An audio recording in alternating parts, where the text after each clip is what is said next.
আমি চ্যালেঞ্জ দিয়ে বলছি, আজকের ভিডিওটি দেখার পর আপনি মাত্র 3 সেকেন্ডেই নির্ণয় করতে পারবেন ইডিডি বা এক্সপেক্টেড ডেলিভারি ডেট। আপনি যদি নিউলি ম্যারিড কাপল হন এবং কনসেপ্ট করে থাকেন এবং জানতে চাচ্ছেন আপনার বাচ্চার ডেলিভারি ডেট কবে, তাহলে এই ভিডিওটি হতে যাচ্ছে আপনার জন্য একটি দারুণ উপকারী ভিডিও। অথবা আপনি যদি সিনিয়র স্টাফ নার্স পদের একজন চাকরি প্রার্থী হয়ে থাকেন, এই ভিডিওটি থেকে আপনি ইনশাল্লাহ 1 মার্ক কমন পাবেন। তাহলে আর দেরি কেন, চলুন চলে যাই আমাদের মূল ক্লাসে। আপনি ইডিডি নির্ণয়ের জন্য আপনাকে একটি রুল সবসময় অনুসরণ করতে হবে। রুলটা কি? রুলটা হচ্ছে এলএমপি প্লাস 7 দিন প্লাস 9 মাস।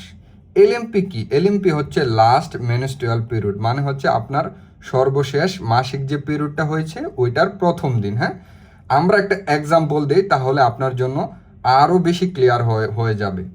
তাইলে আপনার ধরেন লাস্ট যে মাসিক পিরিয়ডটা হয়েছে ওইটার প্রথম দিন ছিল 10 জানুয়ারি। তাইলে আপনাকে বললো যে আপনি ডেলিভারি ডেটটা বা এক্সপেক্টেড ডেলিভারি ডেটটা আপনি নির্ণয় করেন।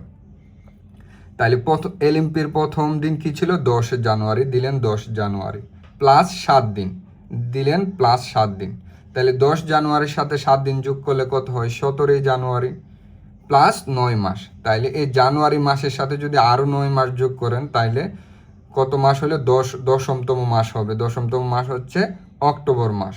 আর তারিখটা কত ছিল? 17। তাইলে 17ই অক্টোবর। তাইলে যার এলএমপি এর প্রথম দিন 10 জানুয়ারি, তার ইডিডি হবে 17ই অক্টোবর। এখন আপনি এই ভিডিওটি একদম ক্লিয়ার বুঝতে পারছেন কিনা সেটার জন্য আমরা আপনার জন্য একটি প্রশ্ন রেখেছি। এই প্রশ্নের যদি আপনি সঠিক উত্তর দিতে পারেন তাহলে আমরা বুঝে নিব আমাদের এই ক্লাসটি সার্থক হয়েছে।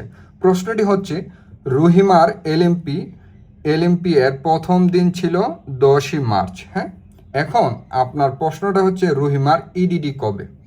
অপশন ক 17ই ডিসেম্বর, অপশন খ 10ই আগস্ট, অপশন গ 17ই অক্টোবর, অপশন ঘ 10ই জুলাই। তাহলে আর দেরি কেন, কমেন্টে জানিয়ে দেন আপনার উত্তর।